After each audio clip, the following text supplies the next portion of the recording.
Of all the extinct creatures that aren't dinosaurs, the woolly mammoth is arguably the most iconic of all. It wasn't just their massive frame, thick fur, or tusks that made them legends.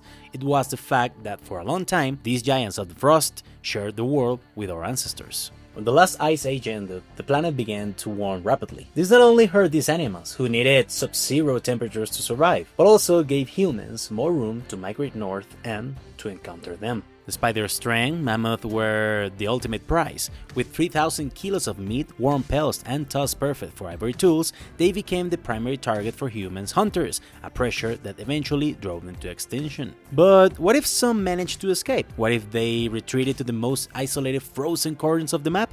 Hey there, I'm Ralph and welcome to the Lurches, and today we're talking about what if the woolly mammoth never went extinct. As we already established, the two main culprits for the disappearance were climate change and overkill. Woolly mammoths had a specialized circulatory system that required extreme cold to function. According to the fossil records, they dominated nearly every corner of the frozen world, with the exception of Australia, South America, and a few scattered islands. All this during the last ice age. Even so, the majority of the population vanished roughly 10,000 years ago when the Ice Age ended. However, in this sentence, the key is the word almost.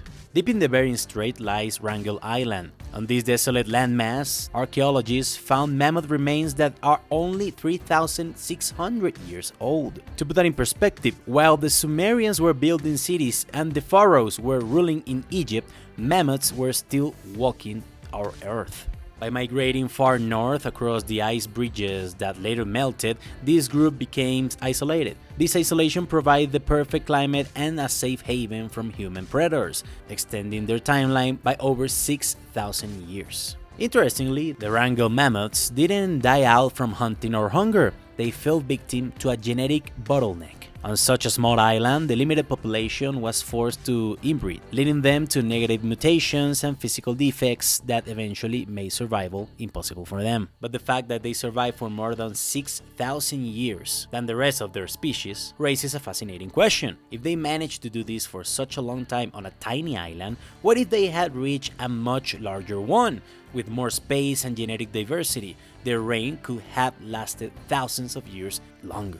If a group of them had reached larger territories like Severny Island on the vast Canadian archipelago of Nunavut, places humans didn't settle or even visit until very recently, it is entirely plausible that they could have survived until at least the 19th century. And why these years? Why the 1800s? Because that's when technology finally allowed humans to effectively reclaim those frozen habitats, bringing their oldest threat back into the game.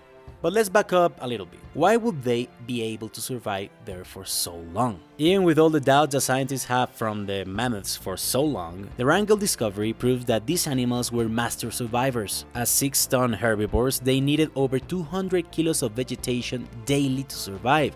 In a world buried under meters of snow, they used their specialized tusks like snowplows to clear the ground and reach frozen grass. A wide buffet, if you want to call it that way, no other animal could access. This behavior actually benefited the ecosystem. By clearing old, frozen vegetation during the winter, they created fertile space for new growth in the spring. So, in this reality, food wouldn't be any problem at all. If mammoths had maintained a presence very stable on these islands, they would have likely outcompete other herbivores like deer or elk. Through sheer size and dominance, the mammoth would have been the undisputed king of the northern flora.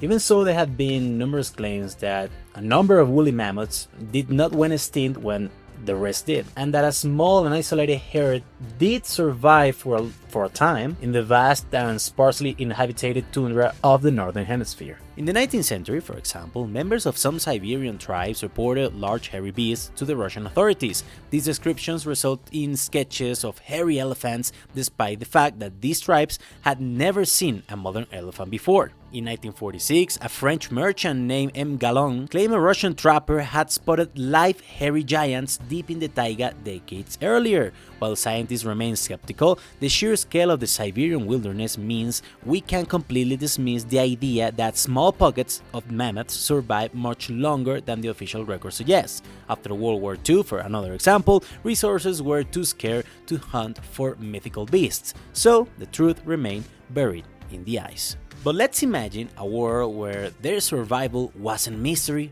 but a fact. Humanity has always ventured north. From the Vikings to the Inuits, a meeting would have been inevitable. Imagine a 9th century Viking expedition returning from the frost with mammoths' fur coats and ivory trophies to claim for themselves. By the time this Norse king would have invaded England or the Baltic wearing mammoth ivory jewelry, and the entire world would have taken notice. From Europe to the Silk Road, every monarch would have demanded their own piece of these hairy giants. The ivory trade would have been brutal, potentially making the mammoth a more prestigious trophy than 100 lions.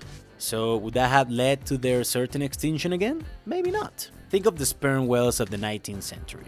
Under intense hunting pressure, they learn to hide and adapt. While hunting a whale from a ship is one thing, tracking a mammoth in minus 30 degrees weather is a death sentence for most humans. Their ability to retreat into the deep tundra would likely have saved a remnant of this species. In this alternate reality, mammoths will be icons of art, film, and mysticism.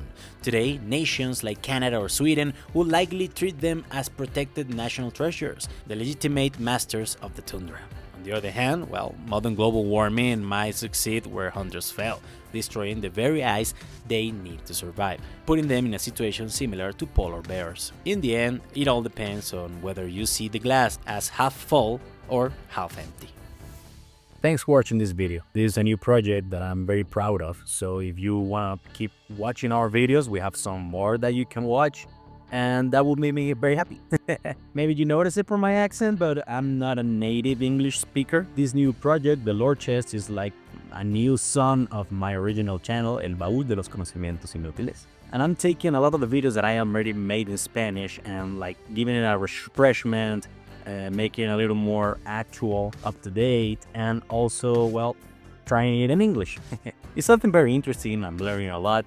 And well, starting anew is always a challenge. So if you want to help, you can subscribe, you can hit like, all that kind of stuff that old school YouTubers like myself always ask. But I think now it's like a little bit nostalgic, so you can do it again as well, sorry. And that's it. And thank you so much for watching, and I hope to see you again very soon.